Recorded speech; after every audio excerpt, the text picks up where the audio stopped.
On 6th, 2025, a YouTuber called Dundee Hike set off from Islip Saddle for yet another solo adventure through California's quiet mountain trails. Normally, his videos are full of peaceful scenery, calming walks, and the gentle rhythm of life outdoors. But that day turned into something no hiker ever wants to stumble upon. All right, so it's been a couple days since this incident happened, and thought I would try to give you a more coherent account of what happened than just the videos show. I'll show you the videos after I finish talking. There's nothing graphic in there, so no need to worry about that. Anyway, I broke camp at Islip Saddle, and I decided to do like a mile more road walk before joining the PCT again. As I approached the Javis Memorial Picnic Ground, I noticed there was a single car in the parking lot, and it was backed up to the edge. But what really caught my attention was that the back tires were way up on the embankment. So that caused me to walk over and take a closer look. And that's when I noticed the rope that was tied to the back and disappearing over the edge. He started his day by packing up camp at Islip Saddle. He decided to cover about a mile of road walking before reconnecting with the Pacific Crest Trail. As he reached the Javis Memorial Picnic Ground, he noticed a single car sitting in the otherwise empty parking lot. It was parked oddly, with its back wheels lifted up the slope like someone had reversed it into place deliberately. Curious, he wandered closer. That's when he spotted a rope tied to the rear of the vehicle, stretching over the edge of the embankment. At first, he just filmed a quick video, casually mentioning how strange it was. That caused me to walk over and take a closer look. And that's when I noticed the rope that was tied to the back and disappearing over the edge. And, I really didn't even think anything about it at that moment. I pulled out my camera and I took a little video, something like, hey, look at this is weird, I guess I'll never know what was going on here. And I started to walk away. And then my curiosity got the better of me. So I dropped my pack and I grabbed the rope and shuffled down to the edge. And that's when I saw the guy with the rope tied around his neck. I didn't really spend a lot of time gawking at him. I didn't take any pictures. I kind of stupidly shouted hello a few times, like he's gonna open his eyes and say just kidding or something. But then I hustled back up to the parking lot and tried to figure out what I was gonna do because I had no service at all. He scrambled back up to the parking lot, trying to figure out what to do next. He had no cell service in the area, so he hiked back to his camp, grabbed his emergency satellite device, and contacted the camp host for help. Soon, emergency services were on the scene.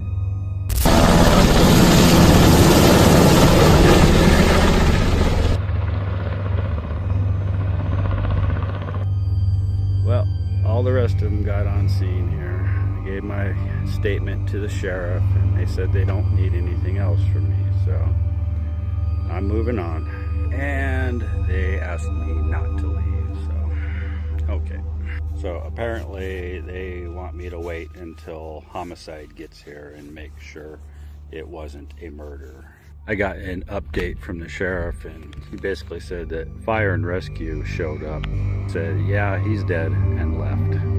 Now there's someone else. I think it's crime scene possibly, but they're gonna go down and actually examine the body and try to determine if it was self-inflicted or not. A helicopter arrived overhead but couldn't land due to the terrain. Eventually, fire crews, deputies, and homicide investigators reached the site on foot. Dundee was never treated as a suspect, but the reality of what he'd found weighed heavily on him. The body was recovered, and investigators examined the car, the rope, and the surroundings to figure out if it was suicide or foul play. So far, the details haven't been made public. For Dundee, the experience was life-changing. He'd set out looking for solitude. Instead, he found death. At the end of his video, Dundee left viewers with a heartfelt message. If you're struggling, talk to someone. A bad day doesn't mean a bad life. But for people who hike alone, that message hits differently. because even deep in the wilderness, some things still find a way to haunt you.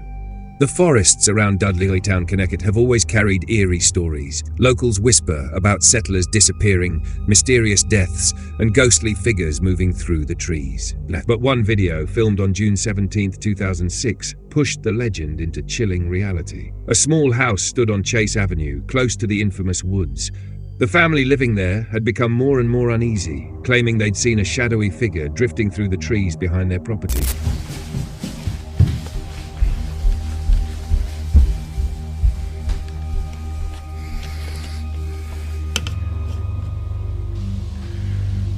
No! What is that? No way. No.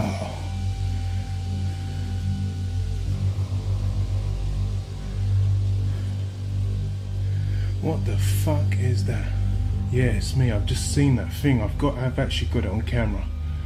I'll show you when you get home. Give me a call as soon as you get this message. The figure didn't walk. It seemed to glide. Its shape, dark and distorted, flickered as if it was phasing in and out of existence. Determined to prove they weren't imagining things, the family kept cameras ready. And on a quiet June day, it returned. The footage was brief but unforgettable. The shadow appeared among the trees, absorbing light instead of reflecting it. It didn't cast a clean outline. Instead, it seemed like a swirling mass of black smoke, moving in ways that ignored wind or terrain. Though the camera shook and the person filming was clearly terrified, the clip remained intact. News of the video spread quickly. Locals were already wary of Dudley Town's haunted reputation. This only added fuel to the fire. Desperate for answers, the family sent the footage to the Institute of Forensic Parapsychology, a team known for analyzing unexplained phenomena. Their verdict? No visual tricks, no lens issues, no camera malfunction. What the family captured was real and couldn't be explained. Several experts even called it one of the clearest paranormal videos ever recorded. Over the years, others have claimed sightings, but none have matched the clarity or the unease of that 2006 recording. And if you watch closely, you might spot something even more disturbing. The trees behind the shadowy figure, they don't move at all. So what exactly was moving through those woods that day? And why did it return? Dan, the creator behind Dan's Van Life, was no stranger to the challenges of life on the road. He dealt with ticks, a break-in attempt, and countless unexpected hurdles while traveling solo from Iowa to Colorado. But nothing could have prepared him for what happened on August 4th, 2023. So I think today, I took a couple days off of editing and filming, just going to let myself recharge a little. I need to get a video completely edited today, start to finish. So we are going to take my laptop, the grow lot. You know, the van's still kind of messy from last night. And we're going to go sit in the park and edit the video up in the beautiful park with the mountain atmosphere and the people walking around, and should make it a little more fun than usual. Got an iced coffee from McDonald's. Cassie got kicked out of McDonald's. Worker wasn't happy that I brought her in, but I couldn't care less what a McDonald's worker thinks.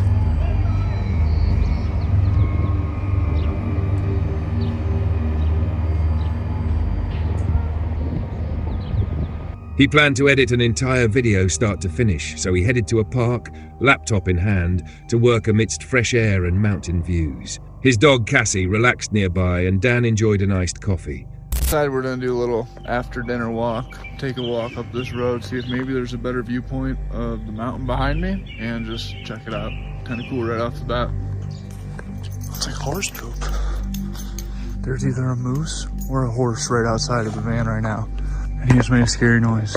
Or a bear. Holy shit. There's a bear. Right outside the van.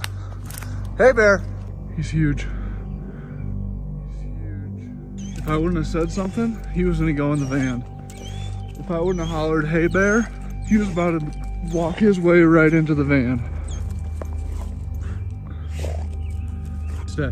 Cassie, sit. Sit. Later, after dinner, he decided on a quick walk to scout out a better mountain view.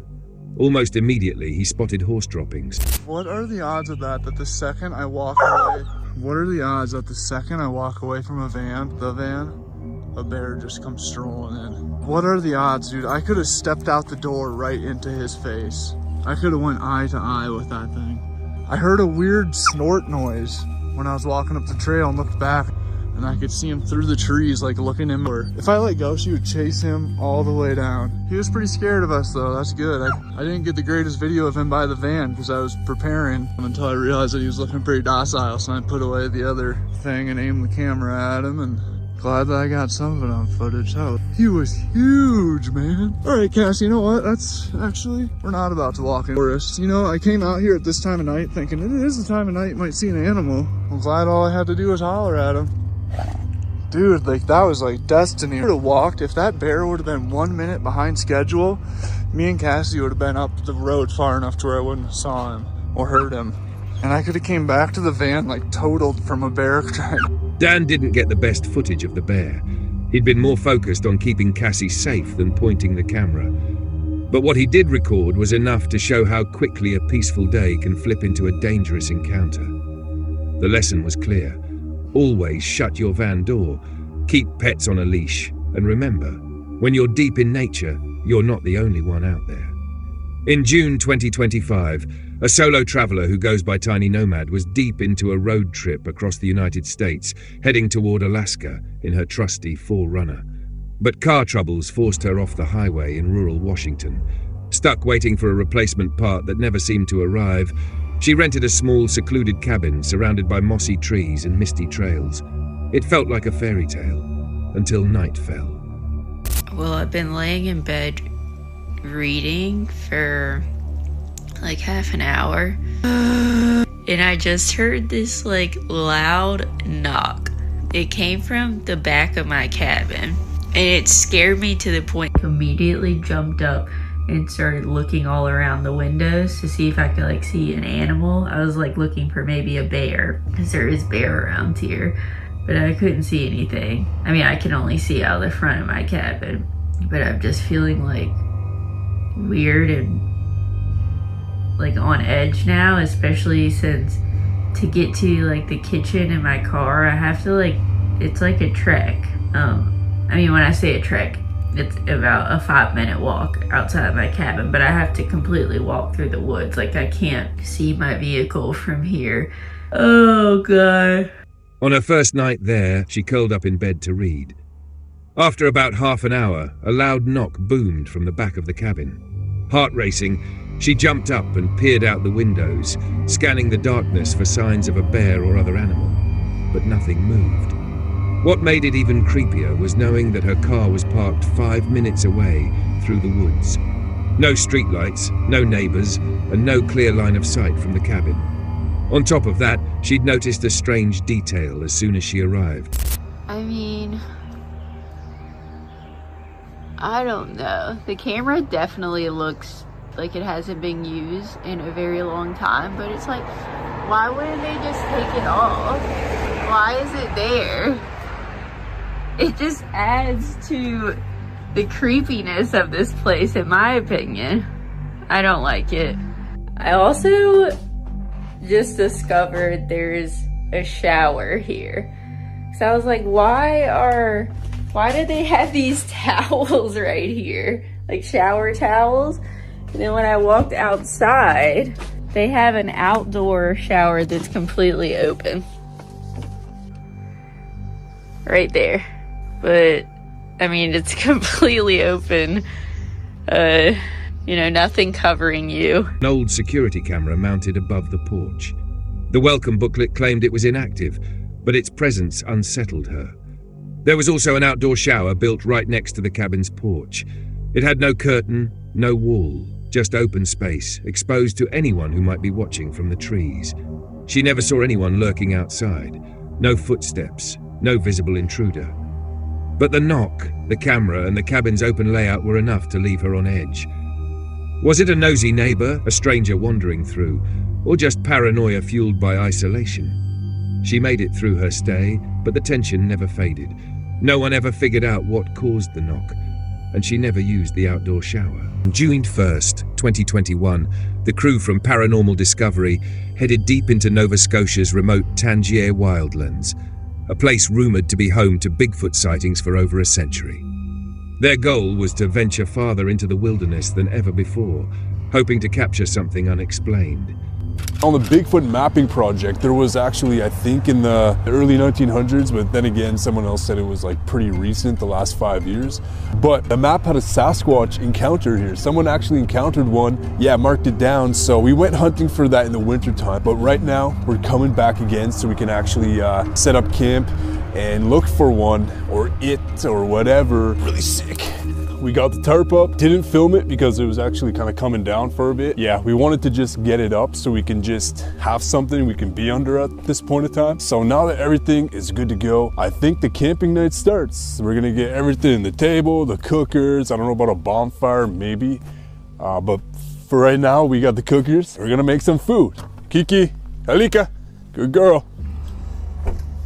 Okay, so this is the first time I've actually set up this tarp in this configuration. It looks pretty cool, not gonna lie. I've never done it before, but I kind of vibe it.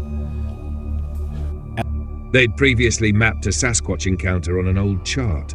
Some said from the early 1900s, others claimed it was as recent as 5 years ago. Determined to follow up, they returned, set up camp quickly under pouring rain, and prepared for a long night. As darkness fell, the mountains grew eerily silent. Hello? I'm hearing footsteps in the bushes, man, like on both sides. This side, and then on this side. Trying to rationalize like as if it's like a bear or maybe deer or something. What the f is that sound? Like, what was that sound? Bird or cryptid, something. Whatever is here found us.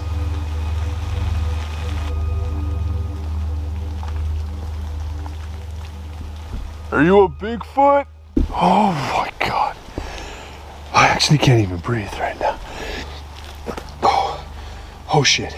Oh shit. Oh shit, I'm having a panic attack. I'm having a damn panic attack. Okay. Later that night, while exploring alone with a flashlight, the lead investigator felt something touch his back. Back at camp, the team swapped stories of odd noises and low, eerie moans echoing through the trees. And then the Spirit Talker app began speaking. Words like fetch, hunt, and say no came through. They argued about what might be out there. Good? Yeah. What happened? Just some weird sounds, really. Yeah, I also heard some weird sounds. Hey, baby. Hey. Yeah, like unhuman type of sounds. It was like moaning? like something in distress.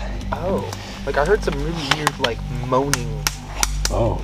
that I've legit like never heard before. Yeah, that was weird. It was, Yeah, something's like dying or something in there. I know, right? Or there's like a Bigfoot literally so close to us. Anyways. Say no. Say no? Say no to what?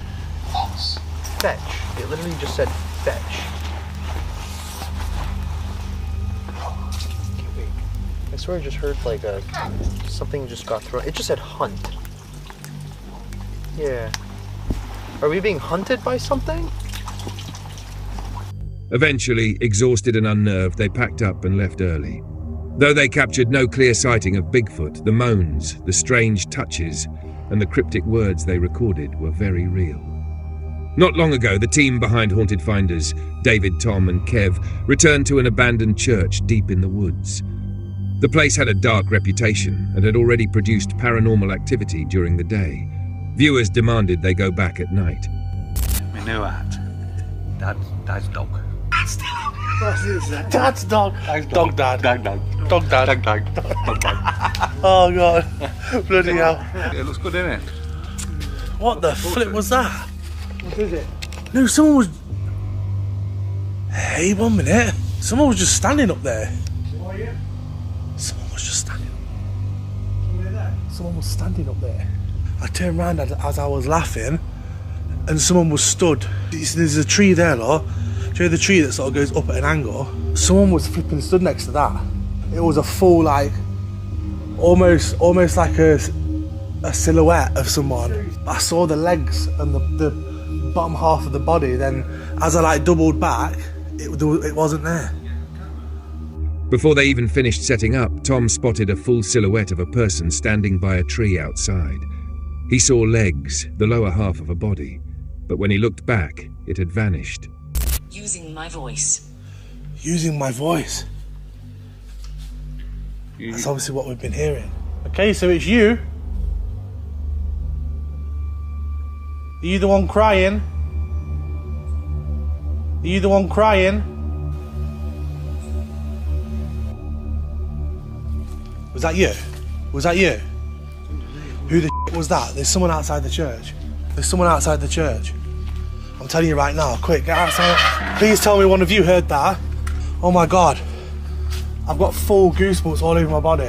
Oh my God. I need that to be caught on the camera. Are you sure you didn't hear it? And you didn't say anything? Holy shit. That was a full woman, full sentence. What did she say? My God, it was in the church. It was inside the church. It came sort of through this window here. That's why I thought maybe someone was out here. Oh God, I really thought I was a real person. Inside the church, the team activated the spirit talker device. A clear female voice spoke a full sentence from somewhere in the darkness. Tom froze. Goosebumps ran down his arms. The voice sounded like an actual living person.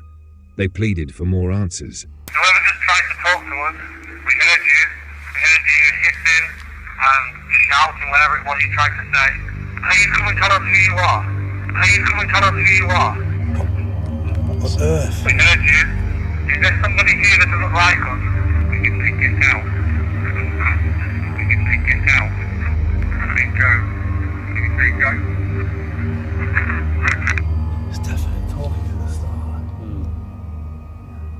So all these responses that we're getting on EVP, that we're hearing with our own voice, I will enhance them the best I can and hopefully figure out what some of them are saying. The church's dark past came into focus. Centuries ago, Cromwell's soldiers ransacked the building. Some believed that violent history left spirits lingering behind. Why do you want us to get out? We haven't done anything wrong. We just want to talk. Have you got anything to hide? The pit. What? You just said if they've got anything to hide, it says the pit. What is the pit? What the hell? What's the pit? Where is it at? Where is the pit? The pit. Have you buried bodies in there? The pit. That doesn't sound good to me. No. Is it? It was right after you said, is there anything you want to hide? What are you hiding?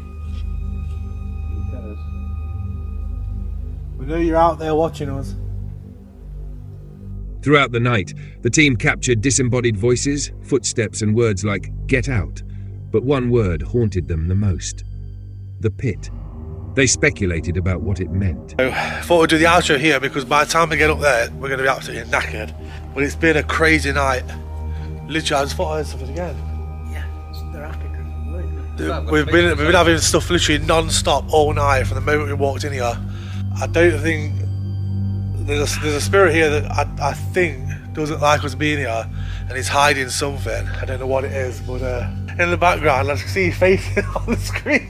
But we've been having some crazy stuff tonight, crazy communication, disembodied voices, full-blown sentences that are disembodied coming from outside and inside the church. I just can't wait to get this on my headphones and see if I can actually enhance any of them, and hopefully they are on the audio.